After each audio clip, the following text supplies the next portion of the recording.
Welcome to The Explainer. Today, we're basically becoming historical detectives. We're going to take just one family name and see if we can follow the clues all the way back, like 1,000 years back in history. All right, so how do you even begin to do that? I mean, how can one name possibly tell a story that long? Well, the key, and this is what's so cool, isn't buried in some ancient medieval text. Nope. It all starts with a single document from the 1700s. So let's get into it. We're starting not way back when, but with our person of interest, you could say. This is the guy who gives us our first solid anchor point, the one who took his family name all the way to the New World.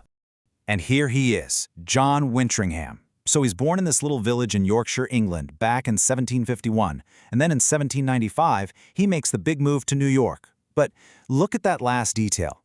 His affiliation. He was a Quaker. And let me tell you, that one fact is about to blow this whole investigation wide open. It's the key that unlocks everything. So the question is, who exactly were his folks back in Yorkshire? And that affiliation leads us right to our first big break. See, the Quakers were incredibly good at keeping records. They left behind this amazing paper trail that, for a genealogist, is basically like striking gold.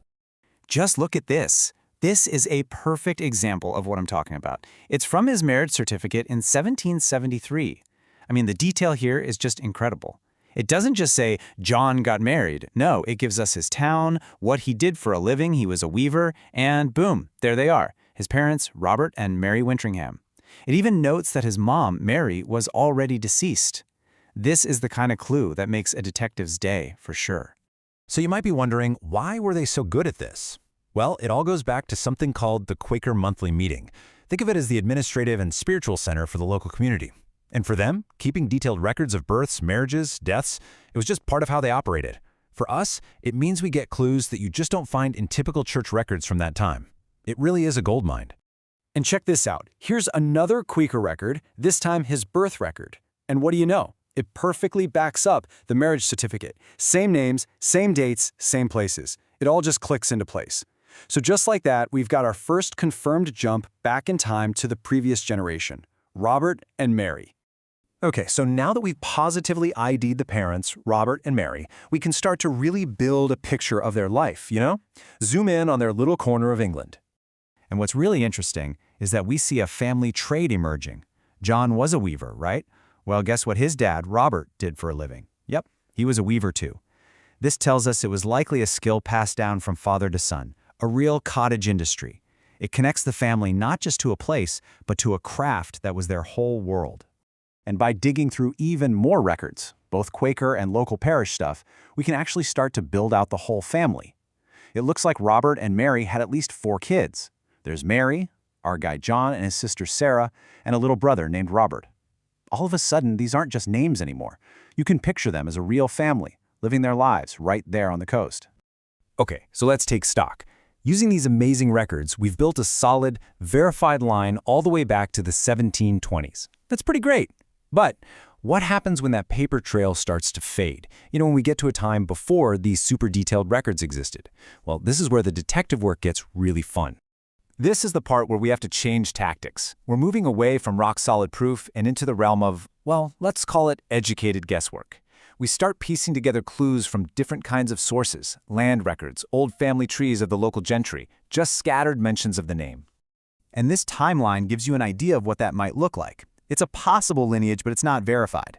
It connects the family name to some pretty influential people, landowners, esquires, even a knight, Sir Thomas Winrtingham. Now, I gotta be clear, this is not a confirmed bloodline. It's more of a tantalizing theory, a hint that the family might have been connected to the local upper crust. It's a great example of how historical research sometimes means building the most plausible story from the bits and pieces you can find.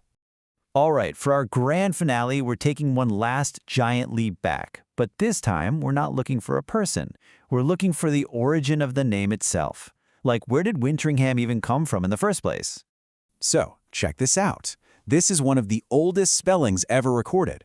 You can totally see our modern name in there, but it has this ancient feel to it. And the amazing thing is, we know exactly when and where it was written down.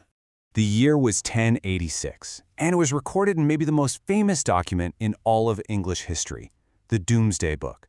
This was that giant survey of everything and everyone in England, ordered by William the Conqueror himself just 20 years after he'd, well, conquered.